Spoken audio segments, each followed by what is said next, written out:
You are listening to the Tricorder Transmissions Special Episode 14.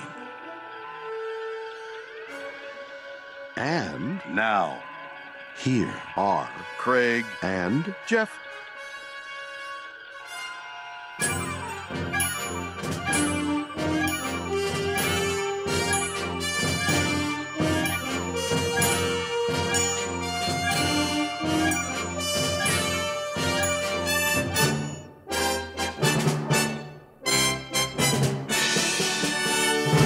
Welcome to our 14th supplemental log episode of the Tricorder Transmissions. As always, we are your hosts, Jeff Hewlett. And Craig Cohen. So, Craig, this is pretty cool. So, remember back on episode 54, Bread and Circuses, we talked about a new web series called The Red Shirt Diaries? Oh, yeah. Yeah, so it's the story of Ensign Williams, who's a Starfleet recruit aboard the Enterprise, who's recording a diary of her experiences. And fortunately, we've been able to get in touch with the folks behind the show, and they have enthusiastically agreed to come on the show and talk to us. So let's introduce writer-producer Ashley Victoria Robinson. Hi. How are you? I'm good. How are you? Doing wonderful. And we have director-editor Jason Inman. Hello. Hello. So good to have you both with us. Ashley, you want to talk a little bit about yourself? Oh, sure. I'll just keep going until you tell me to stop. Great. So I'm Canadian, which everyone thinks is really, really cool and is a very important detail. And I've been a Star Trek fan since I was 12 years old, but I never had the wherewithal to bring this idea to life. So then when I made the grown-up decision to move out to LA and become a big movie star, because it's just that easy, and I met Jason, he was the one who was like, we could really do this. It would be really, really simple. And it turned out to be some of the most work I've ever had to do anything in my entire life, but amazingly rewarding. And if you're into personal trivia, my favorite Star Trek character is Spock. Oh, awesome. Yeah, Very I really cool. dig the Vulcans. All right. So, Jason, a little bit about you. Well, I like long walks on the beach. Nice. Pina coladas. Getting caught in the rain. Actually, Romulan ale. And I came from Kansas, and I moved out here about 4.5 years ago. And I have just been working in the YouTube area, doing like special DVD features and stuff like that, and doing a lot of YouTube videos. I worked for like Rhett and Link, they're a comedy musical duo. And now I'm branching out on my own, and that's when Ashley brought me this idea and decided to do it. And I've been a big Star Trek fan since the premiere of TNG, which I watched live. And I have watched every Star Trek episode since then live. Oh, wow. Nice accomplishment. Yeah. Nice accomplishment. Yeah, but it's on my resume. So I see that you wrote an article on a site called Major Spoilers a few days ago. Yes, actually, Ashley and I both write for that site. Oh, very cool. I did not know that. So this was the 5 best Star Trek episodes for non-Trek fans to watch. What was the idea? What gave you the idea to start that one up?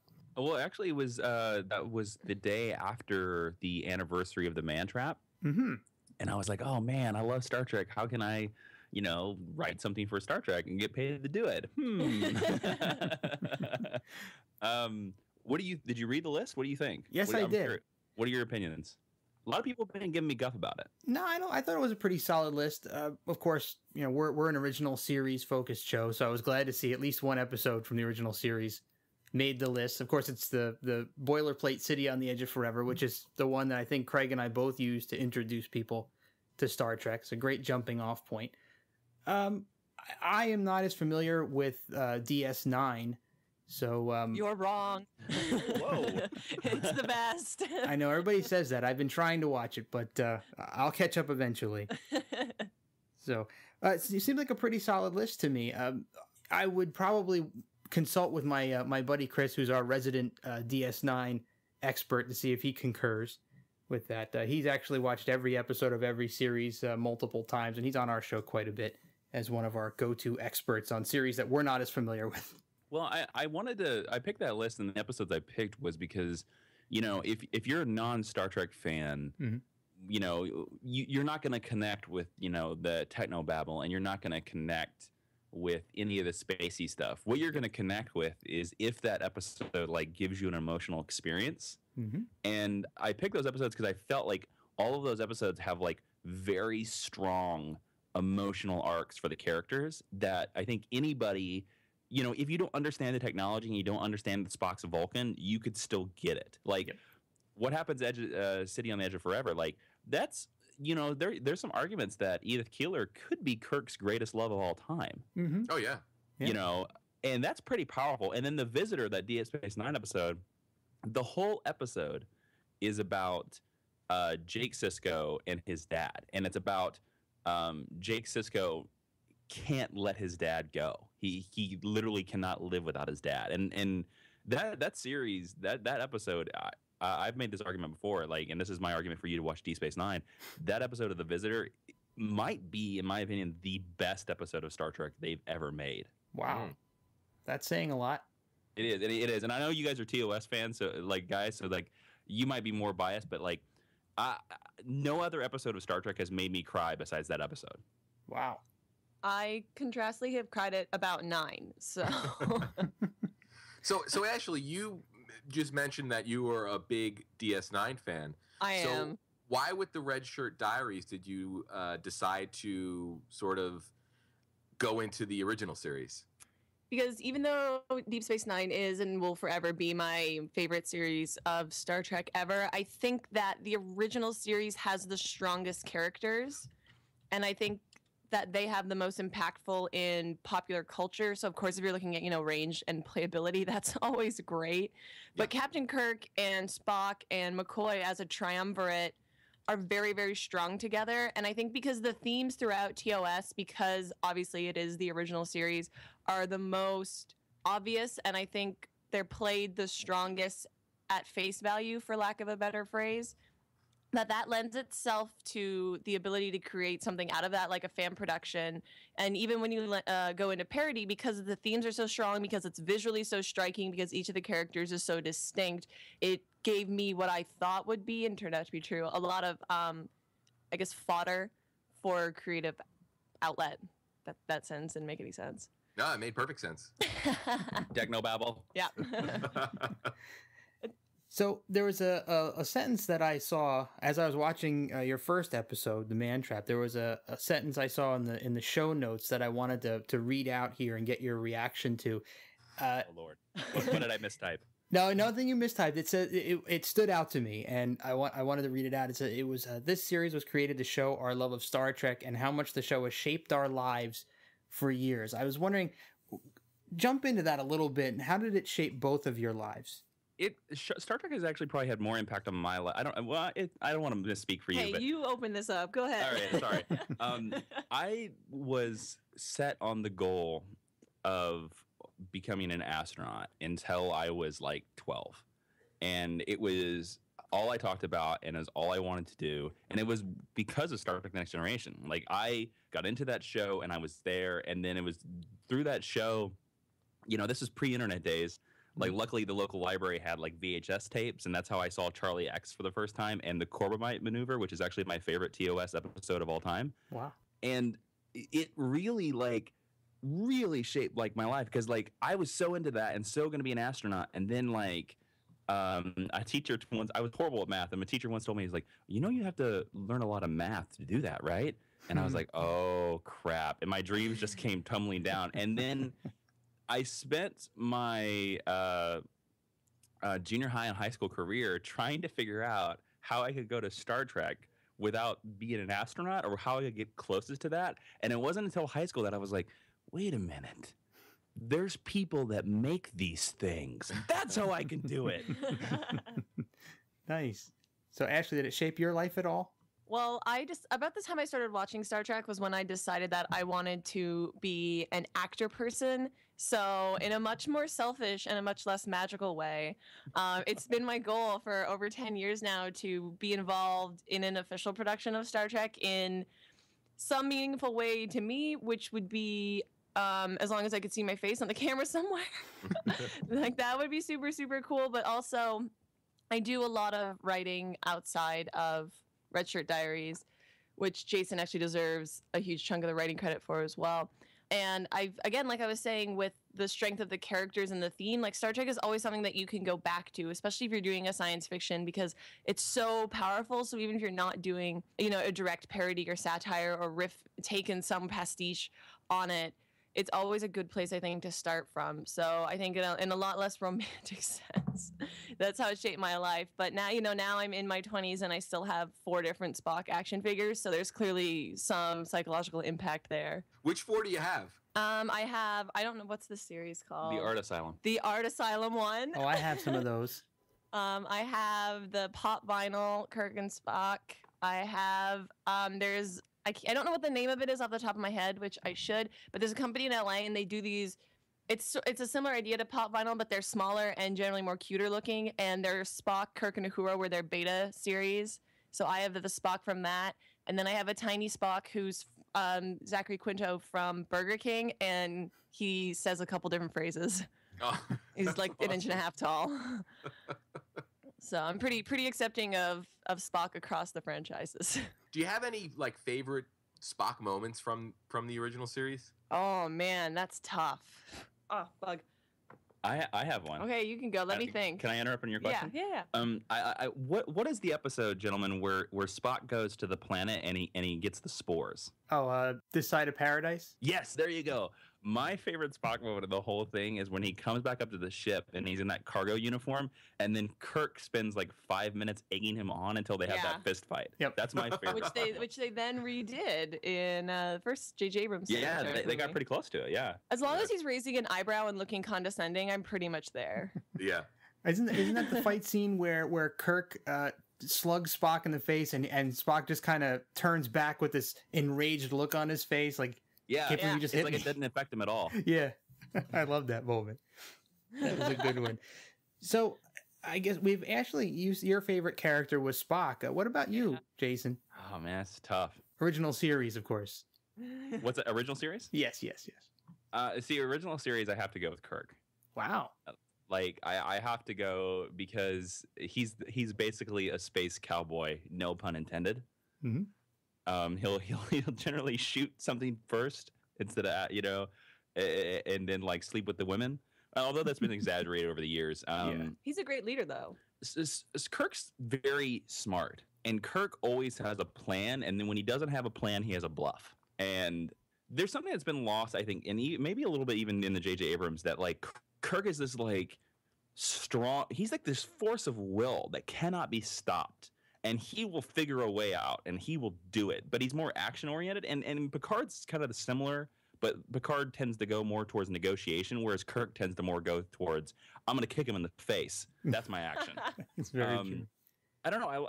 I really like that. And then, of course, I like the whole thing of, especially when you look at the series, and I don't know whether you gentlemen look at it this way, where that Spock and McCoy are part of his, the id and the ego. I love that so much. Mm-hmm. They're part of him, and all 3 of them make one person. Yep. Oh, sure. Yeah. And to sort of expand on your Kirk explanation, one of the things that I love about Kirk, and he's my favorite character, is how he is able to push his crew to, sort of reach their level, their maximum, output, if you will, in terms of really getting results out of people and, sort of pushing them to the edge, which I think is really, really great. And it shows sort of the trust he has in his crew. And they're so fiercely loyal to him because I don't know if any of the other captains, in Star Trek 3, they all basically accept court-martial to go help him. Mm-hmm. Yeah. And they sort of do this in Insurrection, but it's not as strong. I don't really believe in Insurrection. They kind of just, I think it happens because of the script. But in 3, you're they're all throwing their careers away because Kirk's let's do this. Yeah. So that's funny. You guys are divided on the Kirk and Spock, just like Craig and I are divided on Kirk and Spock. I'm a Spock guy Yes. myself. So Logic. 2 and Don't 2. shoot things first. Exactly. So Jason's favorite episode is the Corbomite maneuver. How about you, Ashley? Original series? Original series, it's probably Where No Man Has Gone Before. Wow. Because it's one that I'd never seen before we did the watch through to write these episodes. And I just think Gary Mitchell is so rad. which probably sounds incredibly shallow, but it's the one story point and storyline that I really want more from. And I like seeing Kirk have to deal with someone who is better than him, like more powerful, more threatening, but someone who he has this devotion and like in a totally heteronormative way. You once told me too that you really hope that J.J. Abrams like brings Gary Mitchell into the movies. I do, and Jason actually told me that that's who Benedict Cumberbatch was rumored to play for a long time. Yep. And I'm kind of crushed now that didn't turn out to be a thing. Yeah, I remember that rumor, and I was so hoping that it wasn't going to be Khan when I went in to see the movie. Me too. I'd resigned myself to that a long time ago. Really? Yeah. Well, because they were like, "No, he's not Khan," and I was like, "Okay, so he's Khan." Got it. I didn't believe it for a minute. I was like, "I watched Lost. You're lying." Oh man, that's funny. I remember saying, I was talking to Craig about this a long time ago when the movie had come out. I remember sitting in the movie theater and thinking to myself, okay, and up until he actually revealed that, I was just making up any excuse in my mind to believe that he wasn't Khan. I'm like, okay, he's one of Khan's people. He's going to try to free Khan. And at the end of the movie, he's going to be successful and free Khan, and then they're going to have another one. So he's going to come back. That way better. Yeah, and because it was like, he doesn't look anything like Khan. He doesn't have an accent. I mean, there's something not right here. So when the reveal came, it was kind of... Actually, one of our other show regulars, Vernon Wilmer, actually threw his hands up and walked out when the Khan was revealed. When I saw it, it was like 50-50 people being like, and people just being like, no, what? Yeah. Like when I saw it, like they were like, yeah, it was about like a whole bunch of groans. Like people were like, really? Oh, that's great. So let's get into the Red Shirt Diaries a bit. So why don't we start with the writing process? So actually, what is the writing process like for you? Obviously, you guys research. You have a lot of knowledge of the episodes. What is writing? I'm really good friends with Memory Alpha. Ah, yes, great site. I use it a lot. I find the writing process really stressful because I kind of do the first draft. Like Jason and I watch the episodes together, and then we talk about, generally how we felt about it, the stuff that stuck out to us. And then we try to find what's the minutia in the episode that we can play off of, because obviously I can't just willy-nilly throw my character into the episode, because a lot of the TOS episodes are Kirk, Spock, and McCoy. And even though it's obviously like a fan production and fan fiction, we didn't feel that it was okay to just be like, okay, so you're with Kirk for all of the Corbomite maneuver. So it's a lot of like picking up on the details and the kind of jokes that we could make that would make sense for my character in her position, in her rank. And then I take a bunch of notes. I go away and write the first draft. I give it to Jason. He tells me how to fix it. I fix it. And then, this is my opinion, it's valid. And then usually we sit down together one more time and we're like, okay, this line, like people don't talk like this, so we're going to change this line a little bit. Or, oh, like what about this idea that we didn't have a week ago? And then we finalize it. And then when we shoot it, there's a lot of room for improv as well. Like in our last episode that aired, Charlie X, a lot of the exercises were a different motion than I originally brought, or we renamed them, and we had a lot of improv moments that made it into the final cut. So it's generally a lot of Jason fixing things is how the writing process goes. It's really not that one-sided as she's making it. She had a lot of excellent ideas, and there were several episodes that were totally all her. Now, did you guys decide you were going to do the first 10 episodes and sort of write them in sort of one big session before you went into production? Yeah, we wrote them over the course of a couple of months. Yeah, it was like a month and a half. At the same time that we were building our set with our bare hands, pretty close to the same time. And we had all 10 scripts finalized, I think a couple weeks before we started shooting, because that was something that we definitely thought was really important, was that we had a solid idea of how this was going to go, because we do wind up bringing on a lot of other people throughout the series. So we thought that at least if we had the scripts, and at least if I had all the lines and we had the basic blocking and stuff, then we could not worry about that and worry about what everybody else was doing. Excellent. So tell us a little bit about the set, actually, since you brought it up. We made it with our bare hands, and it's inspired by Kirk's quarters. I was going to ask that. Yeah, it is. Like there was a picture of Kirk's quarters that I saw, and it had like these brown little pieces of art. These like really like kind of, I want to say 70s art, even though it was set in the 60s. and then it had this like bright orange light just like bouncing off that wall. And so I was like, all right, so we have to have these brown squares on here somewhere, and we have to have this orange light, because it's like that's just law. And a lot of the set is hand painted, and I would say all of it is hand painted. well, yeah, all of it's hand painted. There you go. Sorry, but we kind of just spent a day like having her sit in there, and like I kind of put her in there, and we put the camera up there, and we're like, okay, well, let's fill in this spot because otherwise it looks empty, and and we found that cool little Starfleet poster on DeviantArt, so we're like, oh, we'll throw that up there, and then the computer panel in the background is Christmas lights. But here's the thing, like you can see there's one actually lit up illuminated panel on her wall where the lights are actually lit up. And the reason there's only one was because I wasn't sure it was going to work. And I wasn't sure if it was going to just look stupid and you're going to be like, that's Christmas lights, back there. So I only did one because I was like, well, at least if it looks stupid, we only have one. But it looks really good. It looks so cool that now I'm like, damn it, we should have just covered the wall with Christmas lights. That's pretty awesome. Did you have to build any extra apparatus for the puppet in the man trap? I built that whole puppet. It's Jason's hand, which a lot of people seem to know intuitively. I don't know if you credited yourself, but everyone's like, oh, Jason was so good as Gertrude. And we're like, yeah. It's a burlap sack sort of in place of a flower pot because he was lying on the floor with his hand in the air, and that seemed a little ridiculous. It's a sleeve of a green shirt. And then we found this pink like washer mitt for dishes or like household chores, and then a bunch of little girls tutus. It's a tutu, yeah, made out of tulle. And so it was a lot of cutting off a strip, rolling it into a little ball, and then gluing it to the hand. And I put the puppet on for the first time, and it's really stiff, and it's really kind of heavy because there's so much glue on it. The only thing we did is there was a table beside her, and then we blacked out the bottom of the table so that I could have my arm right there, and you wouldn't see that my arm was there. Well, it didn't look very stiff because he did some very wild hand movements there. Yeah. And I guess was the sound effects for Gertrude done at the same time, or did you overdub those? A funny thing, all the sound effects for Gertrude are me from the floor. They're live.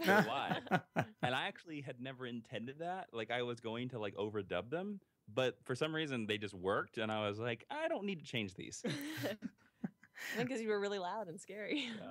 You never did the same thing in any of the takes either, which I think adds kind of a fun quality to it. Well, if you have a space plant, and I said, if you have a space plant inches away from you, and this thing can bite you, like it's unpredictable, and you need to be afraid of it. And that's why I always like, there were some takes like Gertrude just bit her, and there were some takes where like Gertrude would just scream for no reason, and then like, so I just we did that, I don't know, like maybe 8 or 9 times. That was the first episode we shot, so we spent the most time on it. Yeah, and it was just in editing, like going through it and being like, okay, which Gertrude takes are the funniest. It really is one of the highlights of that episode for me. I'm a big fan of physical humor, and a lot of the reactions are just, they're really, really funny. I invite you to wait till episode 4. Oh, awesome. Which is almost entirely physical humor. Oh, great. I can't wait. It's the naked time, so it kind of has to be, right? Oh, I can only imagine. It's very cool. So moving into the production side, since we're getting there. So what is the recording and editing process like for you guys? Well, I'll speak a little bit to recording, but I'm not talented enough to know anything about the editing. So from my side of the camera, what a lot of it is if it's just me, then I learned all my lines, I think, like a week before we started, just to get that out of the way. It's just running through it. We do a few rehearsals, maybe 3, and the first one is usually pretty bland, and then we fix it. And we add a lot of detail, which is what a director is for. And then we usually shoot it. I want to say we averaged between 3 and 6 takes, kind of depending on what the episode was. And we worked through all of my stuff the night before. So if we had to bring somebody in, we could focus more on them, and that wouldn't get in the way. And we also shot the whole series in 2 days. We shot all 10 episodes on a Saturday and a Sunday, so we did 5 episodes a day. And we allotted 2.5 hours to each episode. And so we had a very tight schedule. And so it was, well, because like at the time I was working a full-time job, and a weekend was the only amount of time I could give to it. So it was like if we don't get it the Saturday and Sunday, we don't get it. Yeah. So it was like that's why we heavily rehearsed, because when we were rolling, I wanted it like every take needed to be usable. Some of them are one takes. Like episode 5 is a one take. So we shot that one really quickly, and we're like, cool. It's been 45 minutes. Let's hang out. And then some of them with some of the guest stars, because we changed a lot of the What Are Little Girls Made Of episode. With our 2 guest stars, the 2 broke Greeks, who are great. So we changed a lot of it. So that took almost the full 2 hours. And then on Charlie X, I ruined the lighting, and so it took almost a full 2 hours because Jason had to fix the lighting. But it was really actually really easy. I want surprised. on one of her exercises, she bumped the triangle light on the background, and it came out looking like a square. It literally ruined everything. And so the next hour was set on how do we get this triangle back. But we didn't move the camera. It's which is kind of the conceit of doing the log. So we didn't have to do a lot of coverage shots, which I think helped streamline the process. But I don't know what it was like for you, being the boss of everything. It was all right. And in terms of editing, the longest part of it was doing the color correction, because there's something about the way they shot television in the 60s that doesn't look like anything that we can do now. And a lot of that's film, and a lot of that's, like they were using 35 millimeter and their lighting. And that's why I tried to match the lighting as close as I could, with the little exceptions, because I didn't want to make it as dark as they make it. But color correction was about a 2-week process, just because man, and we had several different ways we wanted to go. We did a version where we colored it exactly like they would have colored it back then, and you look at it and you're like, that looks cool, but it's weird. But it's weird, and I don't want to watch it because it looks old. And then we did a version where we tried a version where we colored it like JJ's movie. We were like, okay, how can we get close to JJ's movie? And we colored it like that, and we were just like, okay, that doesn't work for this set at all. And so we kind of got to a weird mixture of coloring it like I would color anything normally, and then throwing a lot of saturation in there, because that's what they did in the 60s. And then it never looked right until I added film grain on top of it. So there's a little bit of film grain in there, even though we shot it on a DSLR. And it just that, as soon as that popped in place, it was like, all right, I can believe this is the 1960s original series. Yeah, especially with that asymmetrical haircut. So how about the props? I noticed in the Man Trap you had some of that cube food in there. Do you guys make all the props, or? Yes, or we bought them somewhere. The funny thing about those cubes is the one that's supposed to be gross, Jason was like, you should get something that you actually don't like the taste of. So I got avocado. And we did several takes, and I spit it on the plate every time. And then I left it in our kitchen, which is also where our craft services was. And several actors spent the rest of the day eating from that plate. Oh, so I was like, cool. I'm glad I'm not ill right now.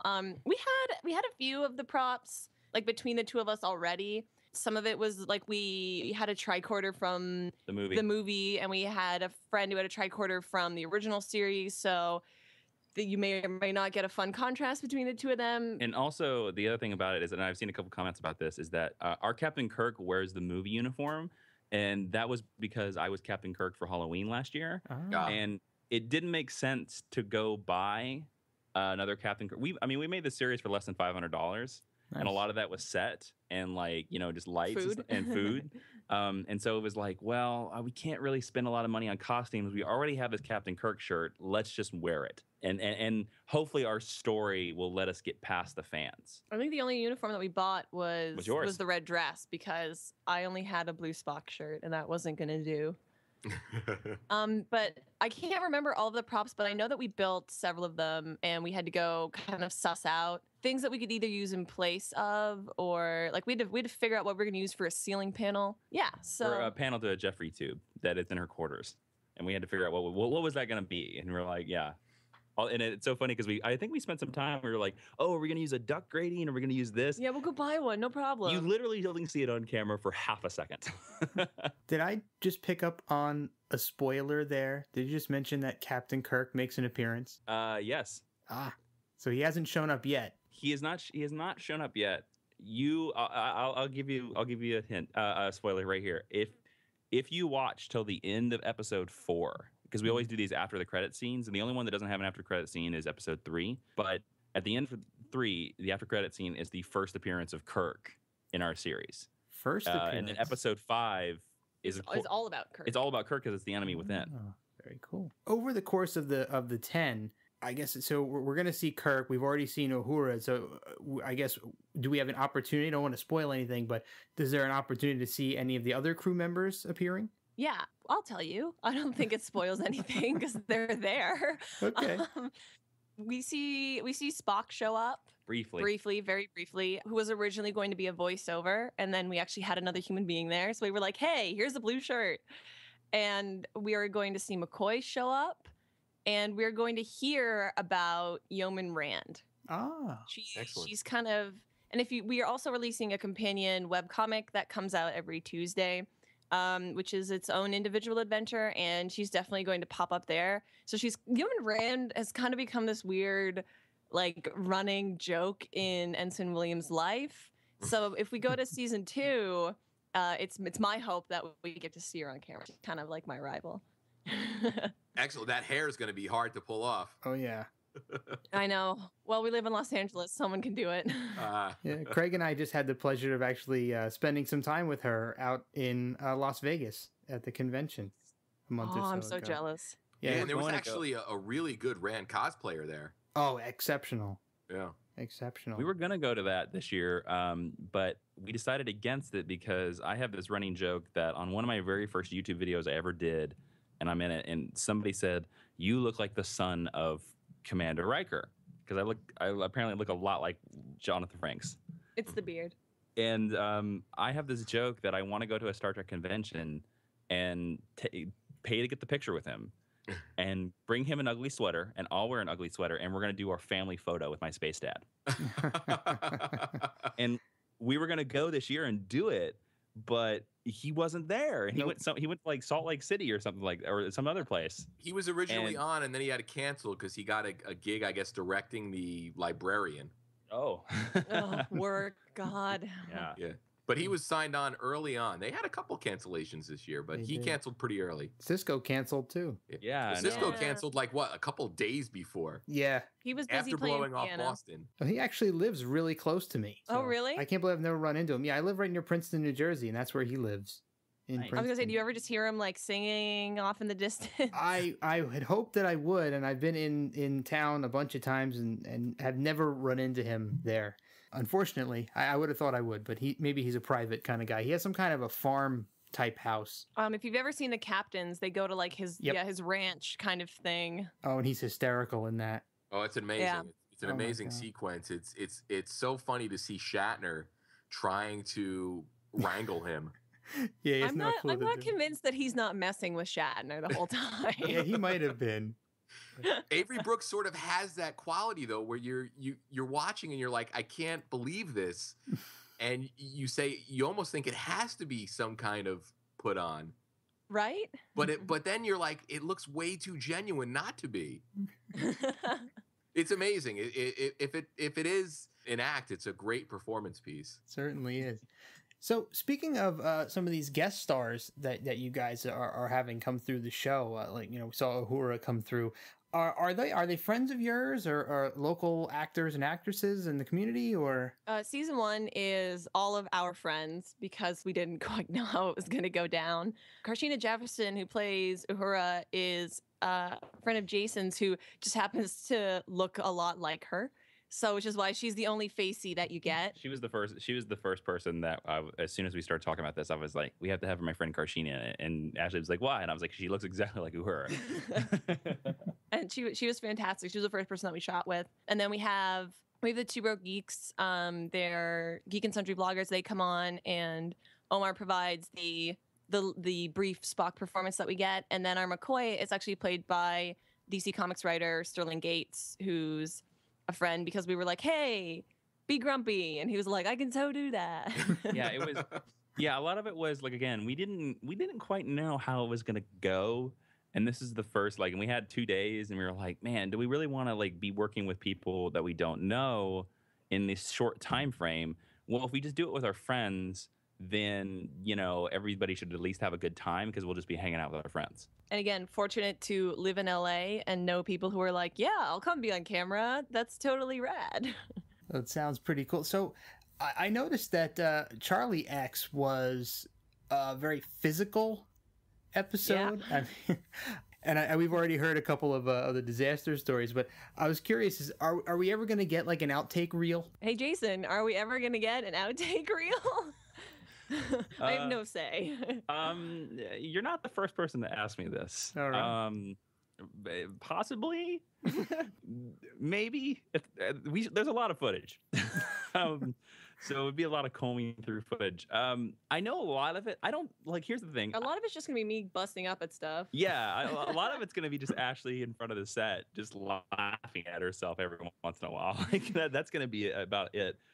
We talked about it. I think we might not do it until after episode 10 airs, but we do have some bonus videos. Certain episodes have like bonus videos, like our Dr. McCoy episode. When he shows up, we decided to have a Captain Kirk Dr. McCoy scene, so they get to talk together. And then you don't get to see Harry Mudd. What are little girls made of? Mudd's Women. Oh, Mudd's Women. There you go. Sorry. Mudd's Women has Harry Mudd in it. But in our version on the episode, you do not get to see Harry Mudd on camera. She just talks to him over the intercom. But we decided, we're like, no, let's have a bonus scene where Harry Mudd meets her. And so we decided we did that. And so that we have little stuff like that. But blooper reel, maybe after episode 10. Very cool. So the obvious question, of course, and I apologize if other people have asked you this before, but is 10 it? Hopefully not. We're thinking about doing a second season. We probably wouldn't shoot it until about the same time next year. And if we did it, it would finish out all the episodes in the first season of TOS. So it would be Another 16. 16 episodes for us. We would love to try and do an away mission because, again, we live in LA. So we're fortunate to be near a lot of, shooting sites that they worked on. That'd be really cool. Our cast and crew before it aired of what works and what doesn't work. So I think it would be a lot more guest stars. But yeah, we would really love to do a season 2, but a lot of that is still, because we've only released our second episode, third episode comes out tomorrow. A lot of that's going to depend on kind of how the next 7 weeks go, I guess. And also it would be a thing too, like it would be something that we would consider crowdfunding, just because, we'd really like to, maybe upgrade the set. Like let's have Anson Williams move to some different quarters, stuff like that.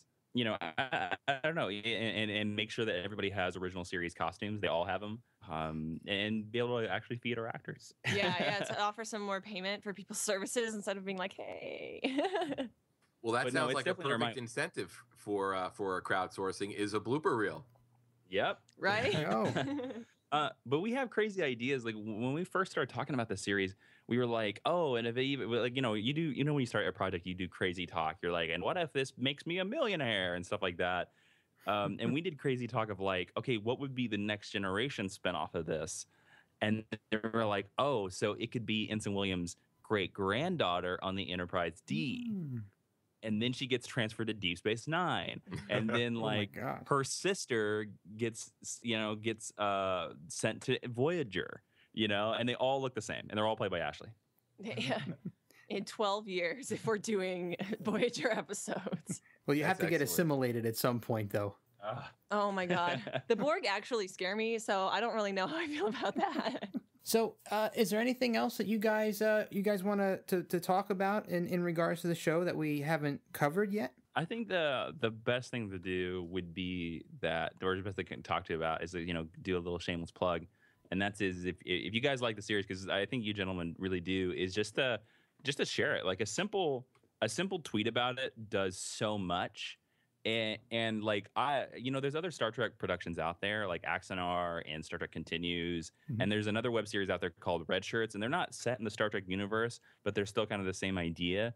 And like, I think since we're in this we're kind of in the Doctor Who glut of the 90s, and what I mean by that is in 1996 Doctor Who released the movie, and then we didn't see Doctor Who again for 10 years, and right now we're in that, except for we got a movie coming out. We just don't know when it's coming. And, because Into Darkness didn't do that well. And like, and we don't, like, I would love to see Star Trek come back to television. Like, I really think Paramount should go to Netflix and be like, hey, let us make a 13 episode series. But until that time happens, like, fan productions and stuff is all we got, and I love all of them, and I think the more of them we have, the better we have. And if you like the Red Shirt Diaries, like, you know, share a link or just tweet about it once and be like, hey, and so that way we get to see that and we're like, oh, you love us, awesome. And then also other people who are also Star Trek fans, we get to help each other out because we get to show other friends who love Star Trek more Star Trek, and that's a good thing. Yeah. Oh, totally. So we're going to put all the information in the show notes, but for the people listening, what are the ways that they can watch and interact with you guys? So many ways. The easiest way would be to go to www.theredshirtdiaries.com. The is really important, or you will not find us. And we have every episode is hosted there, and our webcomic goes there every Tuesday. You can also go, if you want to subscribe so that you get a nice little reminder message every Monday that, hey, the Red Shirt Diaries has come out. You can go to youtube.com/Jawin, which is Jawiin. That's Jason's channel where we're putting up all of the episodes. They go up early every Monday. Well, early in the Pacific time zone, not so early in the Europe. You can find me on Twitter at Ashley V. Robinson because I don't have a creative Twitter handle. And Jason is at Jawin, same spelling as YouTube channel. Excellent. Oh, very cool. And rumor has it that you guys may be coming back on the show to give some teasers for your upcoming episodes. Yeah, we're thinking about it. All right. Whoa. Well, we'll keep the audience hanging, and if you show up, you show up. Yeah. All right. Very cool. No, we'll definitely be there. Awesome. Well, Ashley, Victoria Robinson, and Jason Inman, thank you so much for coming on the show, and we look forward to talking to you again in the future. Thanks for having us. Thank you, guys. Our pleasure.